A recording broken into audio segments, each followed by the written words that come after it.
তাহলে n সমান কটি? 6টি। n সমান কত? 6। তাহলে আমাদের ষড়ভুজ হলে n সমান কত হবে? 6। তাহলে কর্ণের সংখ্যার সূত্র কি n × n - 3/2। n এর মানটাও কত? 6। 6 - 3/2। 6 6 থেকে 3 বাদ দিলে কত? 3/2। 2 3 6। 3 3 কটি হবে? 9। তাহলে সুষম ষড়ভুজের কর্ণের সংখ্যা কটি হবে? 9। এটাকে বলছে ত্রিভুজের ক্ষেত্রফল 12 বর্গ সেমি, ভূমির দৈর্ঘ্য 6 সেমি হলে ত্রিভুজটার উচ্চতা কত? দেখো ত্রিভুজের ক্ষেত্রফলের সূত্র কি? হাফ ভূমি ইনটু উচ্চতা। তাহলে হাফ ভূমির মানটা কত করছি? 6। উচ্চতাটাকে আমরা কত ধরে নিচ্ছি? 8 সেমি। তাহলে কত? হাফ ইনটু 6 ইনটু 8 বর্গ সেমি সমান 38 বর্গ সেমিকে আমরা কি লিখতে পারি? Semi square. তাহলে শর্তানুসারে 38 সমান কত আছে? ক্ষেত্রফলটা কত আছে?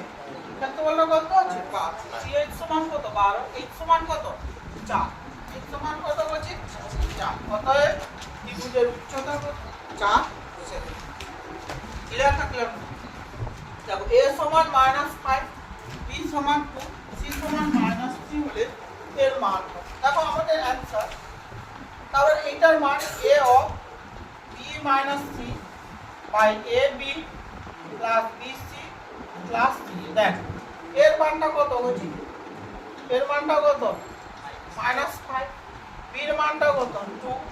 c এর মানটা দেখো এখানে একটা মাইনাস আর এই যে একটা মাইনাস আছে, মানে হচ্ছে কি যাবে? প্লাস। দেখো এখানে একটা মাইনাস, এখানে একটা মাইনাস, মানে হচ্ছে কি যাবে? প্লাস। বাই ab এর মান কত? -5 * 2 প্লাস b এর মান কত? 2 * -3 প্লাস c এর মানটা কত? -3 * a এর মানটা কত? -5। তাহলে কত হবে? -5 2 আর 3 যোগ করলে কত হবে? 5 বাই কত হবে হচ্ছে? -10 -6 5 হচ্ছে প্লাস প্লাসে প্লাসে প্লাস 15। তাহলে আমাদের কত হবে? -25 বাই -16 প্লাস 15। তাহলে কত হবে? 16 থেকে 15 বাদ দিলে কত হবে?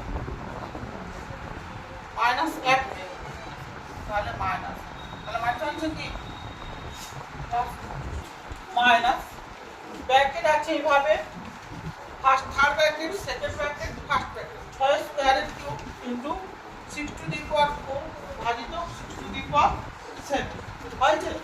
আচ্ছা দেখো তাহলে আমরা এটা কি করতে পারি? 6 এর কিউব মাইনাস অথবা ফার্স্ট কার কোন ব্র্যাকেটে ফার্স্ট ব্র্যাকেটে কার, তাহলে 6 to the power 6 into 6 to the power 4 ভাজিত 6 টু দি পাওয়ার 7। তাহলে আমাদের কি করতে হবে? এইটাকে কি করতে হবে? পাওয়ারটাকে 6 এর কিউব বিযুক্ত এই পাওয়ারটাকে কি করতে হবে? যোগ করতে হবে। আমাদের একটা সূত্র ছিল x to the power m into x to the power n। তার সূত্র কি? x to the power m plus n। দেখো 6 to the power 6 plus 6 to the power 4 সমান কি হবে? 6 টু দি পাওয়ার 6 প্লাস 4 ভাজিত 6 টু দি পাওয়ার 7। দেখো 6 two cube minus 6 cube minus আমাদের কত হবে? 6 টু দি পাওয়ার 10 ভাজিত 6 টু দি পাওয়ার কত হবে? 7 ভাজিত কত হবে? 6 টু দি পাওয়ার 7। দেখো তাহলে আমাদের কি হবে? 6 কিউব মাইনাস দেখো x to the power m ভাজিত x to the power n। তাহলে কি হয়? আমাদের এটা বিয়োগ হয়, তাই তো? তাহলে আমাদের এটা কি হবে? বিয়োগ হবে। দেখো 6 টু দি পাওয়ার 10 থেকে 7 বাদ দিলে কত হবে? 3 আচ্ছা তাহলে 6 এর কিউব সমান কত? 216 বিযুক্ত 216 বা একই সংখ্যা থেকে একই সংখ্যা বাদ দিলে কি হয়? তার মান কি হবে? 0। তাহলে এটার মান কি হবে? বলো বুঝছো? এরকম টাইপের একটা অঙ্ক আছে। দেখো দেখো আমাদের ফার্স্ট কাজ হচ্ছে 32 কে, দেখো এই টাইপের একটা অঙ্ক দেওয়া আছে, এই টাইপের একটা অঙ্ক দেওয়া আছে। আমাদের ফার্স্ট কাজ কি করতে হবে? 32 কে ভাঙতে হবে। 2 16 2 কত? 8 2 কত? 4 2 কত? বলো তাহলে 2 কটা? 5টা। তাহলে 2 to the power 8 into a to the power 5 plus 2 to the power 5 into a to the power 8 by এটা কত হচ্ছে 2 to the power 5 by 8 মানে আমরা কত লিখতে পারি 8 2 4 এ 2 2 তাহলে কত 8 মানে কত 2 এর কিউব প্লাস 8। আচ্ছা কোন সংখ্যার পাওয়ার যদি 0 হয় তার মান কত 1, তাহলে আমাদের এটা কত 1 হলো। আচ্ছা উপর থেকে দেখো তো কত কমন যাবে, দেখো 2 to the power 8 2 to the power 5 তাহলে কমন যাবে কি কম পাওয়ারটা কমন যায়।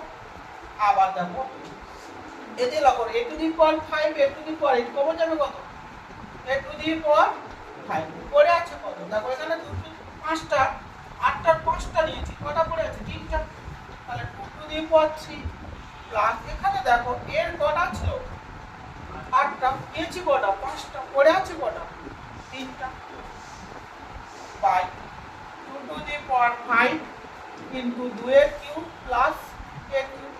দেখো এই টার্মটা কেটে যাবে 2 to the power 5 2 to the power 5 কি হবে কেটে যাবে, তাহলে পড়ে আছে কি a to the